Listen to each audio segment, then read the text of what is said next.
That's attorneys, that's special agents, investigators, and enforcement removal operations. So they've got to find these people. They have to vet them, recruit, find, and vet them, bring them into the training academy, and then get them out on the street as quickly as possible. The director there, Todd Lyons, and his team, Madison Sheehan and others, they're prepared to do that. It's great that FEMA is going to lend some staff to them to help vet applications and organize what will be a monumental task to bring that many people in. But at the end of the day, what you're going to have is the largest deportation force conducting the largest deportation effort that the country has ever seen. Then you got this crazy Tennessee situation. It's called upon its National Guard to help with ICE deportations.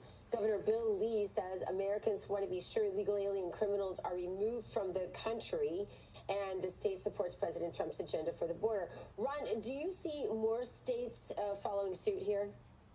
Yeah, we hope to. I know that the secretary, exercising her leadership and communicating with her former colleagues in governors and state houses all over the U.S., putting them, giving them an opportunity to send workforce to help ICE do the work that they're doing all over the country.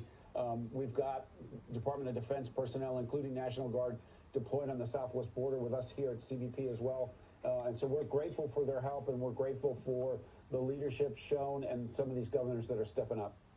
Ron, I do want to get your take on this as well. A judge has paused new construction at Alligator Alcatraz due to potential environmental concerns. What is your message to the judge? Yeah, this activism needs to end. We want these Article 3 judges to exercise their authority to rule on matters of law. We don't want them to be activists, and you can see how they've tried to thwart the Trump agenda, mostly because it's working. The ideology doesn't align. This is a runway that's been there for decades. They put temporary structures on top of an existing infrastructure there. I think it's much to do about nothing, and I'm sure the state will prevail in court. Hey, Ron, I'm looking at some statistics here. Cato Institute putting this out.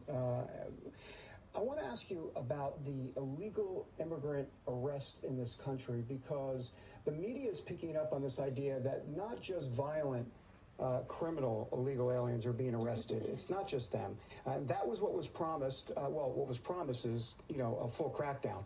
But at first, they said they were going after, the Trump administration going after illegal immigrants that had committed violent crimes. But this statistic says of the 204,000 individuals that have been booked into detention centers, 65% of them had no criminal convictions. Now, let's be clear. You entered the country illegally, okay, so you broke the law. I got that. But we're talking about violent offenses, because the Trump administration had said we're going after the violent illegal immigrants first, but this would suggest that it's not just the violent criminals that they're going after. What's the response to that?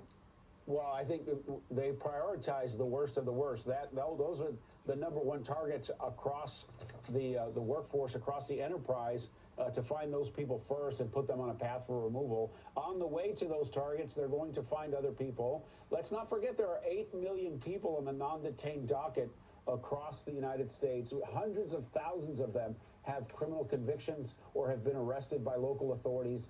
There are millions of people in the country that are gang members or parts of gangs or in organized crime, but that haven't been convicted yet or don't have a criminal record. That doesn't mean that that they need to be. That's not how the law works. If you're in the country without being inspected or invited,